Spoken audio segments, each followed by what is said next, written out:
because lately I'm getting people come up to me and begin to talk to me about their lives.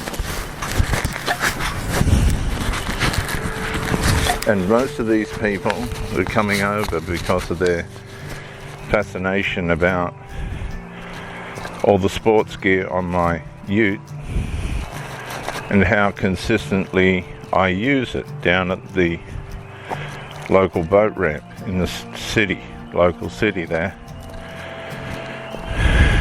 And I think they're intrigued with my age and how active I am. And after the initial courtesies and questions, inevitably they go on to begin to share about their lives.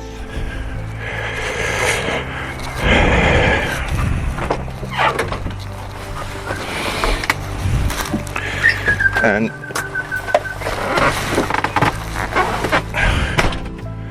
the last two that I've spoken to that have come up to me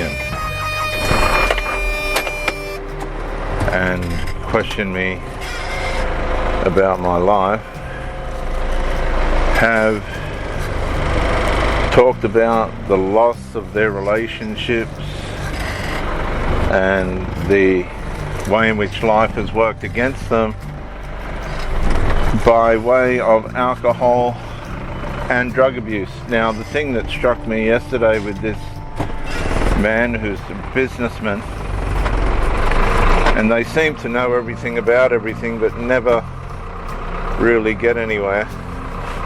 They're always better than somebody else, or something rather is always going on with them.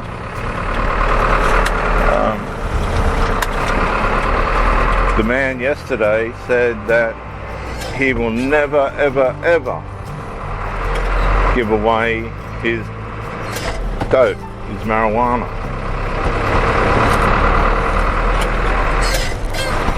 And I thought, well, it's been your downfall. It's been your downfall for years. The woman that he was married to said she couldn't stand the presence of alcohol or marijuana on him anymore. She'd had enough and asked him to leave. And he couldn't understand why she wouldn't let him have the alcohol and drugs. He just could not comprehend why that would frustrate her. I mean, this is the mentality of these people. They become so focused on their addictions and habits. They become so obsessed in valuing things that absolutely are not an asset to their lives, that they lose the most important thing in their lives, the most important people in their lives. They lose trust, they lose faith, they lose the confidence of these people. They can't be trusted. And so I said to him, so-and-so, would you get in a 747 with a pilot that was on marijuana? And he goes, oh, no way. And I said to him, well, what makes you think your wife wants to be in a relationship with a drug head? That's why you lost your marriage. You made the drugs and alcohol more important than your partner. Now, I'd say she's tried to tolerate it. You've got children. But one way or another, she saw the waste, the way in which these things wasted you in your life. And you wouldn't listen. You had to have your cake and eat it too. And of course, then he started to talk about Jesus and the devil. And that element of things, and I didn't let on anything about how much I knew or the little I know about Christ. I just like to believe, and I want to believe, and Lord, help my unbelief. I claim to be able to add nothing or take away anything from what God promised us in Christ, so I just listened to the same construct that you usually get from these poor broken people. And I'm not saying they don't believe, and I don't know.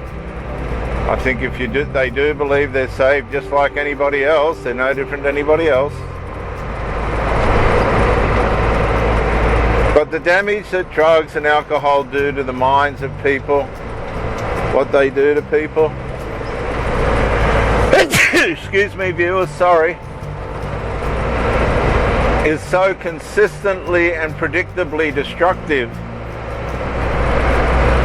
And when you see people that know how to value and devalue things that are important and unimportant, hanging on, just hanging on to these drugs and things, these drugs and other things that they've just become accustomed to relying on for the sensations and temporary sensations and apparently immediate reliefs.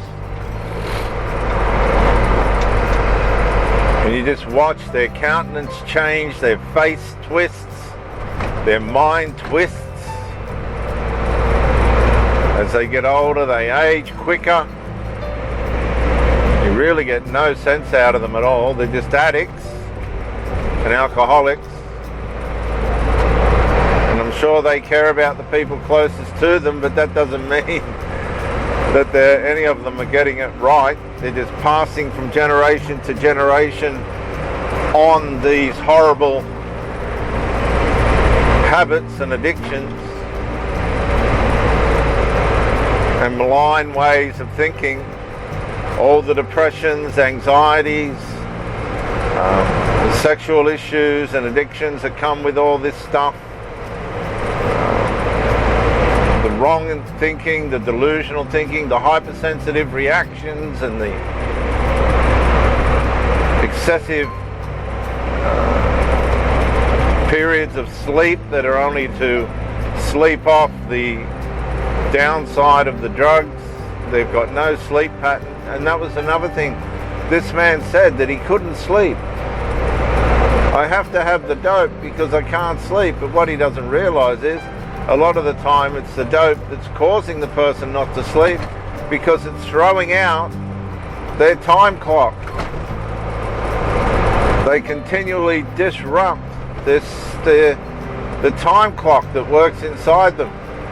They're constantly decalibrating the way in which their mind and body works, and therefore it conflicts with their sleep. They can't sleep, so they take more, thinking that it's helping them to sleep, but they're actually just wearing out and going to sleep. Eventually the body just wears out, comes to a state of exhaustion, and gives them a certain element of sleep, but usually they lose all contact with a proper, healthy, recalibrating, good sleep, because the mind and the body can't recalibrate if it's constantly up against substances and chemicals and all these other things that drugs and alcohol do to people. Body can't contend with that. It can't calibrate. It can't restore and renew the way that it should. It's got no way of knowing, because it keeps being disrupted, the pattern that it's supposed to keep. Drugs and alcohol turn all that upside down. So they're living in an uncalibrated, unrestful dimension. A demonized dimension. Exactly what demons want. So they can get in and turn everything upside down and continue to turn everything upside down. And hopefully someone will get sick, ill, die early, have an accident, cause an accident, kill themselves and other people with them as well. This is what drugs and how demons embrace these drugs to harm others. But nobody wants to talk about this. Oh, I got booked for DUI. That copper was a pig. No, he wasn't. He's just trying to save lives. They watch it all the time. They're the ones that go scrape up the bodies and pull bodies out of cars and suicide victims. These people see all the other side of what drugs and alcohol do. We don't want to pay any courtesy or thankfulness towards what they do to help our communities and societies to grow and go on. Oh no, they're just pigs.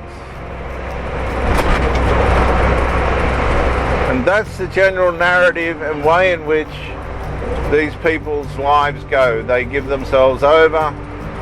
They never find their way out. Nothing really ever lasts for them, and if it does, it's a miracle, because they're not calibrated, they're not consistent. The only consistency they have is with their drugs, their habits, and their dysfunctional way of life. And if you can't keep up with that, nobody can be bothered with it, the toxicity of it all, then that's why these people end up on their own, alone, bent and twisted, delusional, sad, and depending on all the welfare benefits and other things after they lose their jobs and everything. I mean, a lot of these people can function. I don't know how. It's superhuman to me to think that people constantly drink and take drugs. I've seen them lose their jobs but bounce back. I don't know how. But then they get found out again, this person's an addict, this person's an alcoholic, and they lose their job again. Good jobs. They get found out, they're dangerous, they're not in their right mind, and they end up in a place of punishment, self-punishment, shame and guilt. Conscience is constantly beaten down by themselves and their actions. And it's a very unhappy, sad way of life.